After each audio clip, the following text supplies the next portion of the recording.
聽我講，買咗唔好比價，食咗唔好後悔，愛過就唔好猜疑，散咗就唔好詆毀，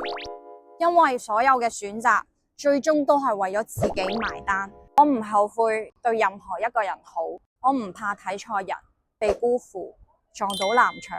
因為我對你好唔係你值得，係我本來就好好。但係親愛的，你對世界咁溫柔，有冇留翻啲溫柔俾自己啊？如果你好似我咁又敏感又容易自責，做完選擇又反覆咁樣質疑自己，你唔係唔夠好啊，你只係個能量卡住咗。試一次15分鐘遠程療癒，333蚊，唔使出門，唔使講嘢，